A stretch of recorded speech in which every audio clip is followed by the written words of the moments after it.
Hai sahabat-sahabat YouTuber, kita ketemu setelah lama saya nggak bikin isian di Karmanita Official. Tapi sekarang saya mau share sedikit mengenai batik yang Karmanita buat, yang saya kerjakan. Oke, jadi kalau yang batik-batik seperti ini saya bilang ini fashion, lebih ke batik in fashion karena akan dipakai untuk fashion line, dijadiin baju. Jadi nggak ada penyesalan kalau kita potong karena tidak seruwet waktu kita mengerjakan batik yang klasik yang biasanya hanya digunakan dengan kain dan selendang. Nah, fashion ini aku terinspirasi dari motif-motif yang lebih modern, motif-motif yang lebih milenial lah istilahnya yang sekarang anak muda gemari dan lebih lebih wearable lah buat dijadikan fashion line, baju-baju apa aja.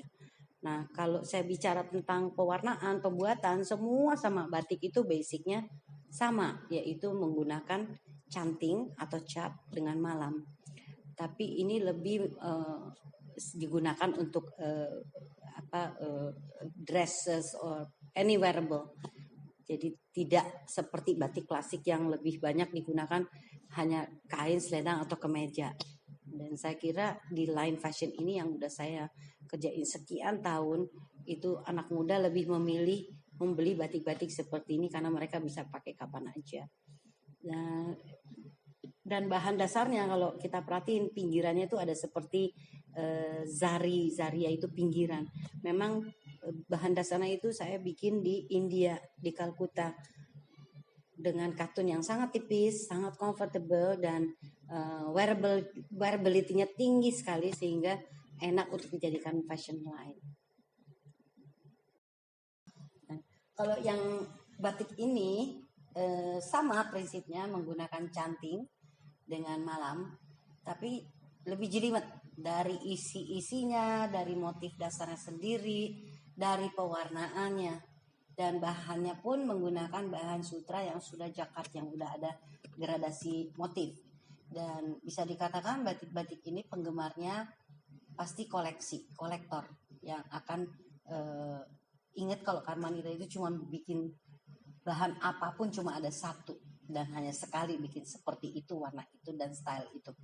Jadi saya percaya bahwa batik-batik yang saya bikin begitu modernnya dengan motif yang lebih baru, dan orang selalu tanya, ini motifnya apa ya? Saya bilang Karmanita, karena saya tidak mau mengulang motif yang sudah dibuat di past time. Batik yang dulu biarkanlah mereka remain as a heritage ya.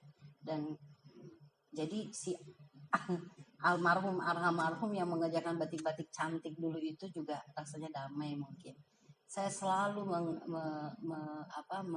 encourage orang untuk create something new in batik. Mau itu serius, mau itu main-main, tapi buatlah sesuatu yang lebih baru, yang lebih original, jadi tidak nyomot copy paste istilah anak muda sekarang, dan saya paling nggak suka copy paste.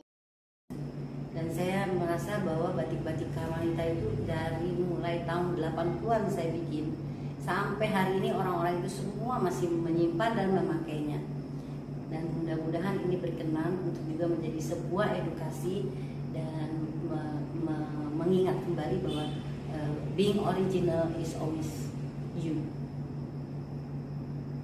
Oke, sahabat-sahabat, teman-teman semua di YouTube Karmanita, itu tadi saya sudah melewati banyak cerita tentang kain batik saya, dan mudah-mudahan banyak memberikan motivasi terutama buat generasi milenial untuk lebih mencintai batik, untuk mau memakai batik, dan paling enggak appreciate apa yang perajin-perajin itu kerjakan, karena di tangan mereka itulah Indonesia itu sebetulnya eksis. Dan kalau nggak ada ekonomi kerakyatan, UMKM seperti mereka, negara ini nggak punya apa-apa. Dan mudah-mudahan menjadi sebuah pelajaran buat kita untuk menghargai budaya kita sendiri, produk kita sendiri. Terima kasih, sampai ketemu lagi. Oh iya, semua jangan lupa subscribe di Karmanita Official, dan saya terima kasih sekali kalau kalian mau subscribe. Thank you.